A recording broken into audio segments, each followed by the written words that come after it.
While my cousin Julian flaunted his $60 million inheritance, I was stuck with a worthless New Orleans relic. He planned its demolition. I found a cryptic journal hinting at a vault beneath its foundations, filled not just with books, but with a power that could upend empires. Suddenly, my disappointment became the epicenter of a high-stakes battle against greed, corruption, and a truth too valuable to remain buried. At 27, I, Ariane Vance, sat in the stifling, mahogany-paneled office of Mr. Dubois, our family's long-standing attorney, the air thick with the scent of old paper and unspoken familial assessments. The reading of my grandfather Elias Hawthorne's will, which should have been a somber occasion, felt more like a public declaration of my perceived worth. To me, Ariane, he bequeathed Hawthorne and Company, antiquarian books and curiosities, his beloved but undeniably struggling shop tucked away on a quiet street in the French Quarter of New Orleans. The place was a charming relic, filled with ghosts of stories, but also a financial drain, a dusty monument to a bygone era everyone but Grandpa seemed to have forgotten. My cousin, Julian Thorne, barely a year my senior yet light years ahead in familial esteem, could hardly contain his smug satisfaction. To him, Mr. Dubois intoned with gravitas, went the sum of $60 million and controlling interest in Thorne Global Holdings. Julian, resplendent in a suit that probably cost more than the bookstore's entire inventory, leaned back, already envisioning the prime real estate Hawthorne and Cobas occupied. "Don't worry, Ari," he'd patronized later, his voice dripping with insincere sympathy. "I'll find a buyer for that old fire trap quickly. Get you a nice little payout, clear it off your hands." The words stung, a fresh layer of dismissal. My heart ached, not just for their casual devaluation, but for the memory of Grandpa Elias, his eyes twinkling as he'd shown me his latest rare find, his passion for those dusty shelves once feeling like the most valuable inheritance. Days later, seeking refuge from Julian's incessant calls about potential developers, I wandered through the quiet, shadowed aisles of Hawthorne and Company. The scent of aging paper and lemon oil polish, a smell I'd always associated with Grandpa Elias, was a balm to my bruised spirit. His gentle voice echoed in my memory, a favorite refrain. "Ariane, my dear, true value often lies hidden, away from the clamor of the marketplace, waiting for a patient eye to see." It was a philosophy he'd lived by, curating his collection with a scholar's dedication rather than a merchant's avarice. I found myself in his small, private office at the back, a sanctuary untouched since his passing. Sunlight, fractured by the dusty panes of the single window, illuminated motes dancing in the air. My gaze fell upon the old brick fireplace, a place where he'd often sat reading, a cup of chicory coffee steaming beside him. One particular brick in the hearth, just to the left of the andirons, seemed slightly askew, its mortar a shade different from the rest. Driven by a sudden, inexplicable curiosity, a whisper of Grandpa's oft-repeated mantra about looking closer, I knelt. The brick wobbled under my touch. With a little effort, it came loose, revealing not solid earth beneath, but a dark, hollow space. Reaching inside, my fingers brushed against something smooth and cool. I pulled out a small, leather-bound journal, its cover worn soft with age, and nestled beside it, an ornate brass key, its design intricate and unfamiliar. My heart gave a curious thud. This was something more than just an old shop. Grandpa had left a breadcrumb. Clutching the journal and key, I retreated to the worn velvet armchair in Grandpa Elias's office, the very one he'd favored. The leather of the journal felt like a second skin, whispering of secrets held for decades. With trembling fingers, I opened it. The first page, penned in his familiar, elegant script, bore a title that sent a shiver down my spine. The True Legacy of the Hawthorne Lineage. For Ariane's eyes only. Before I could delve deeper, my phone buzzed, shattering the quiet intimacy. It was Julian, his voice sharp and impatient. "Ariane, I have some gentlemen from Sterling Development with me. They're very keen to see the property. Be there in 20. The casual arrogance in his tone, the way he reduced Grandpa's life's work to mere property, fueled a new resolve in me. I hung up, a firm no forming on my lips for the first time. My attention snapped back to the journal. As I turned the pages, filled with sketches, coded notes, and observations on rare texts, a more astonishing narrative unfolded. Grandpa Elias hadn't just been a beloved bookseller. He'd been a guardian. The journal detailed his painstaking secret efforts over many years to construct a secure, climate-controlled vault, ingeniously concealed deep beneath the original foundations of Hawthorne and Company. He wrote of protecting items of immeasurable cultural significance from those who would exploit or destroy them. The sketches showed complex locking mechanisms and reinforced walls. This wasn't just a storage cellar. It was a fortress designed to safeguard treasures. The weight of the brass key in my palm suddenly felt immense. Grandpa hadn't just left me a failing bookstore. He'd entrusted me with a profound secret. The journal's instructions were meticulous, guiding me to a seldom-used storage area in the oldest part of the basement, a place I'd always avoided due to its damp, musty air and labyrinthine shelving. Now, armed with Grandpa Elias's precise diagrams, I saw it with new eyes. He'd written of a section of the far wall, appearing as solid original stonework, that was, in fact, a cleverly disguised entrance. My heart hammered against my ribs as I ran my fingers along the cool, rough stones, searching for the subtle irregularities he'd described. Just as doubt began to creep in, my fingertips found it, a faint outline, almost invisible, around a large stone that didn't quite match the pattern of the others. The brass key, I discovered, fit perfectly into a tiny, almost imperceptible keyhole hidden within a natural crevice in that stone. The journal then specified a sequence. The birth date of Grandma Annalise, Elias's beloved late wife, entered not as numbers, but as a series of turns. 3 clockwise, 1 counterclockwise, then 2 more clockwise. Holding my breath, I turned the key as instructed.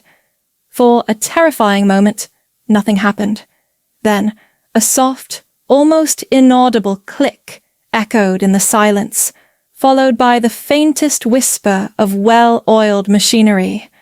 The heavy stone section of the wall swung inward with surprising ease, revealing not damp earth, but a thick, modern steel door equipped with a discreet digital keypad. The journal had prepared me for this, too. With trembling hands, I entered the 6-digit code. Grandma Annalise's birthday. The door hissed open, and a wave of cool, dry air washed over me as motion-activated lights flickered on, illuminating a sight that stole my breath away. Rows upon rows of climate-controlled shelving, laden with ancient tomes, rolled manuscripts, glass cases displaying delicate letters, and artifacts I recognized only from textbooks, their existence here utterly astounding. In the center of the vast, temperature-regulated vault, upon a simple wooden lectern, lay a single sealed envelope addressed to me in Grandpa Elias's familiar hand. My fingers fumbled with the wax seal, a sense of profound reverence washing over me. The letter within was not long, but every word carried the weight of a lifetime's dedication. "My dearest Ariane," it began, "if you are reading this, you have proven to possess the curiosity and discernment I always knew resided within you. What you see around you is not a treasure to be hoarded or sold for profit.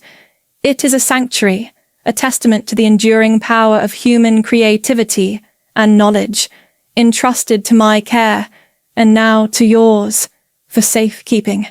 Each item here has a story, often one of peril, and a rightful place it must one day return to, be it a museum, a library, or the descendants of its original creators.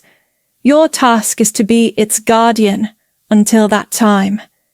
He then detailed a separate, smaller collection, meticulously catalogued and authenticated, stored in an adjacent, equally secure room.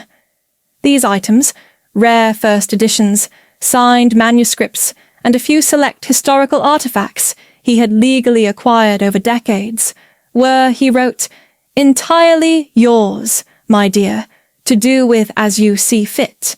Their value," and he'd noted a conservative estimate exceeding $120 million, "should provide more than ample means to maintain this vault, to revitalize Hawthorne and Kaffir into the beacon of learning I always dreamed it could be, and to ensure your own comfort.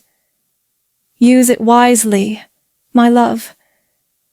Tears streamed down my face as I read, not for the astonishing monetary value, but for the incredible depth of his trust, the silent, lifelong preparation he had undertaken, all for me, for this moment. He hadn't just seen me, he'd believed in me. The calm anointing of my grandfather's trust was short-lived. Julian, unaccustomed to being ignored or defied, did not take my newfound silence regarding the bookstore's sale well. His initial wheedling texts soon escalated. First came the official-looking letters from his high-powered New Orleans law firm, thick with jargon about mismanagement of inherited assets and fiduciary irresponsibility, all thinly veiled threats to force a sale or declare me incompetent. I filed them away, my resolve hardening with each page. Then he began to apply more insidious pressure. Our long-standing paper supplier, a small local business Grandpa Elias had supported for years, suddenly found their credit terms with larger mills inexplicably tightened, making it difficult for them to fulfill our orders. A vital, antique bookbinder we relied on for delicate restoration work received a lucrative, exclusive contract offer from a newly formed acquisitions company I suspected had Julian's fingerprints all over it. He was trying to choke Hawthorne and company from the outside. The final straw came one rainy Tuesday. A stern-faced man, flashing a dubious-looking laminated ID, announced himself as a City Heritage Compliance Officer, here to conduct an unscheduled structural integrity assessment of this historically significant, yet visibly deteriorating, property. His questions were too pointed, his gaze too scrutinizing, lingering on the very basement access door I now guarded with my life. I knew, with chilling certainty, he wasn't who he claimed to be. Grandpa's words about protecting the collection from those who would exploit it echoed fiercely in my mind. Julian wasn't just greedy. He was becoming a genuine threat, and I would not let him, or anyone he sent, defile Grandpa's legacy or endanger the treasures now under my protection. My fear was steadily transmuting into a cold, determined anger. The visit from the heritage officer was the catalyst I needed. The discreet sale of a single, relatively minor, but highly sought-after first edition from Grandpa Elias's personal collection provided the initial, substantial funds. My first call was to a name he'd subtly tucked away in his journal, not under legal, but under trusted counsel for delicate matters. Eleanor Vance. No relation, a happy coincidence. a renowned Washington, D.C. attorney specializing in cultural property law and art repatriation. Her calm, incisive questions over our secure video call immediately put me at ease. She understood the stakes far beyond mere monetary value. Next, armed with Eleanor's guidance and detailed copies of Grandpa's meticulous documentation for a few key items in the main vault, provenance, acquisition circumstances, and his own diligent research into their rightful custodians, I reached out to a contact Eleanor provided within the FBI's art crime team. I laid out the situation: a priceless, hidden collection, a family member exhibiting increasingly aggressive and suspicious behavior, and my fear that this collection was now a target. The agent listened intently, his initial skepticism giving way to serious consideration as I described the nature and scale of what lay beneath Hawthorne and Company. Finally, Eleanor connected me with a globally respected, albeit discreet, organization dedicated to the ethical recovery and restitution of cultural artifacts. I wasn't just defending a bookstore anymore. I was marshalling forces to protect an international heritage. While Julian plotted to seize what he believed was a rundown building with some dusty old books, I was quietly building a fortress of legal and federal protection around a secret he couldn't even begin to comprehend, all while initiating the slow, careful process of planning the future of Grandpa Elias's true, extraordinary legacy. Julian, blinded by his own avarice and underestimating my resolve, made his move sooner than I'd anticipated. It was a late, stormy Thursday night in New Orleans, the kind where the rain hammers down and the wind howls through the narrow French Quarter streets, providing perfect cover. I was in the small apartment above the bookstore, poring over Grandpa Elias's journals, when a subtle notification chimed on my laptop. The silent alarm system I'd had installed, connected directly to both local law enforcement and the FBI art crime team contact, had been triggered in the basement. My heart leapt, but a cold calm settled over me. The discreet, motion-activated cameras I'd also placed showed 3 figures, clad in dark clothing and equipped with professional-looking tools, methodically making their way towards the old storage area, directly towards the disguised entrance to the vault. Julian wasn't with them, but his desperation was palpable in their focused intent. I made 2 quick calls, one to confirm the authorities were en route, the other to Eleanor Vance. Then, taking a deep breath, I descended the creaking back stairs. They were already at the false wall, one man running a sophisticated scanning device over the stones, when I stepped into the dim light. "Looking for something, gentlemen?" I asked, my voice surprisingly steady. One of them whirled around, a crowbar in hand. "Just turn around and walk away, lady. This doesn't concern you." I almost smiled.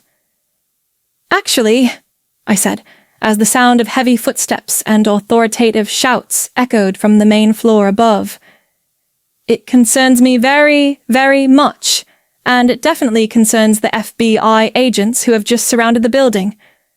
The looks of shock and dawning horror on their faces as federal agents stormed the basement were, I admit, deeply satisfying.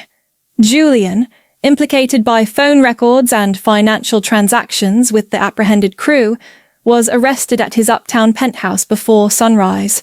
The aftermath of Julian's thwarted heist was a whirlwind, but a profoundly gratifying one. With Eleanor Vance coordinating and the FBI providing security and oversight, I invited a carefully selected group of curators, academics, and representatives from leading museums and cultural institutions, both from across the United States and internationally, to a private viewing of the Hawthorne Vault. The gasps of astonishment, the tears shed by scholars recognizing long-lost manuscripts or seeing first-hand artifacts they'd only ever read about, were a testament to the collection's immense significance. Over the next year, working diligently with these experts, we began the complex but rewarding process of authenticating, cataloguing, and, where appropriate, repatriating items to their rightful homes or arranging for their long-term loan and public exhibition. Hawthorne and Company itself underwent a transformation. Using a portion of the funds from Grandpa Elias's personal legacy, I meticulously restored the building to its original Creole charm, upgrading its infrastructure while preserving its historical character. The bookstore reopened not just as a purveyor of rare and antiquarian volumes, but as a vibrant cultural hub, hosting lectures on literary history, workshops on book preservation, and small exhibitions featuring items from the now publicly acknowledged, though still securely managed, Elias Hawthorne collection. We even established a modest grant program to support emerging local writers and researchers, fulfilling a dream Grandpa had often spoken of. Julian, his reputation shattered and facing a lengthy prison sentence for conspiracy and attempted theft of cultural property, became a footnote. Hawthorne and Company, once a symbol of quiet decline, now pulsed with new life, a beacon of knowledge and a guardian of heritage, its future secured, its purpose renewed. Standing in Hawthorne and Company's renovated main room, sunlight illuminating tall, arched windows, I reflect on the path here. Grandpa Elias always instilled, and this journey profoundly confirmed, that true value transcends mere dollars. It resides deeply in heritage, knowledge, purpose, and the quiet dedication to preserving what truly matters to our spirit, ensuring its flame burns brightly for future generations. This experience taught me to look beyond the superficial, grasping that treasures, ancient manuscripts, forgotten skills, or overlooked relationships often lie hidden, awaiting a discerning eye to unveil their intrinsic worth. In a world chasing instant gratification, I've discovered profound satisfaction in stewardship, acting with unwavering integrity when confronting immense pressure or destructive greed like Julian's, maintaining one's moral compass steadfastly.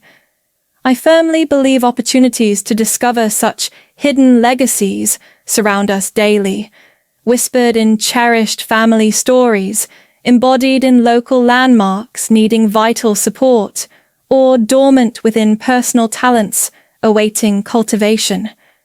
So, I earnestly ask you, what Hawthorne and Company story resonates within your own unique life?